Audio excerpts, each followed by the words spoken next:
Kitty Tessler sat at the long wooden bar in the Palm on a chilly Friday evening, steadily losing confidence that her date deserved the seat next to her. Raymond had seemed like a true catch, the perfect fit for her meticulous plans. About 5 minutes after they ordered their drinks, however, he had begun flicking his gaze over Kitty's shoulder with a frequency that suggested a fugitive searching the crowd for a plainclothes policeman. Perhaps a change of scenery would still his wandering eye. She waited until he paused the stream of names he'd been dropping since her rear hit the bar stool. "Raymond, don't you think we ought to get a table?" Oh, sure, right." Another glance over her shoulder. Who is he looking for? "Not to rush you." She flashed him a coy smile. "Don't want you to think I get too hungry for dinner at 8.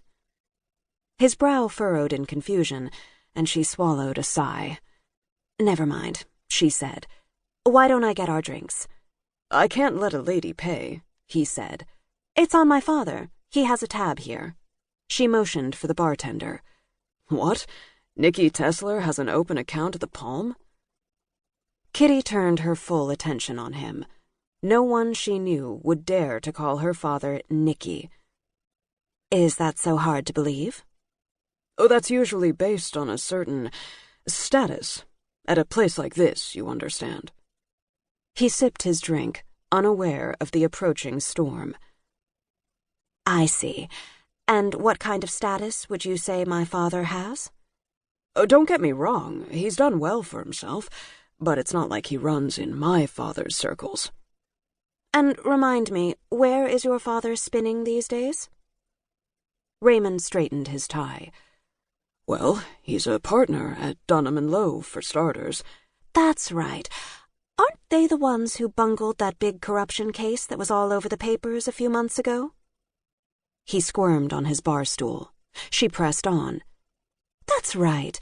Your father was the lead lawyer on the matter. The papers really made it sound for a while there like he was awfully tied up in the whole situation. Thank goodness there wasn't more of a scandal. It sure went away quietly." He scowled.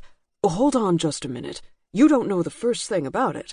No, I'm saying it's a good thing. He avoided losing any of that stellar reputation." She turned to smile at the now waiting bartender. "Won't you be a dear and put my drink on my father's account? Nicolas Tessler is the name. In fact—" Kitty glanced around and raised her voice.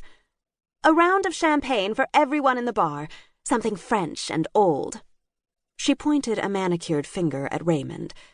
"For everyone but Raymond here. He can't stay." His lips were a thin, tight line. He fumbled with his wallet, threw a 5 on the bar, and walked out without another word. She folded the bill. When the bartender returned with a sparkling glass of bubbly, Kitty handed him the 5. "This is for you, and I'll get Raymond's martini on my tab. Poor fellow. Had a sudden upset stomach." The bartender nodded, then shot her a knowing look. "I'm surprised to see Mr. Layton here on a Friday. You must be a friend of his girlfriend Carol's. Is she coming in with him on Saturday as usual?" Kitty loved a chatty bartender. "Oh, yes. She and I are dear friends. And I'll tell you what, the next time they come in, will you put Carol's first drink on my tab? Compliments of Kitty Tessler. She'll be so delighted." The bartender winked and held the bottle aloft.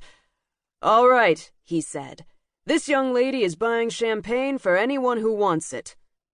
A cheer went up from a few patrons, who crowded around to claim their glasses. Kitty stewed. She had known Raymond was flawed. None of them were perfect, after all, but she'd held out hope he would prove a viable candidate anyway.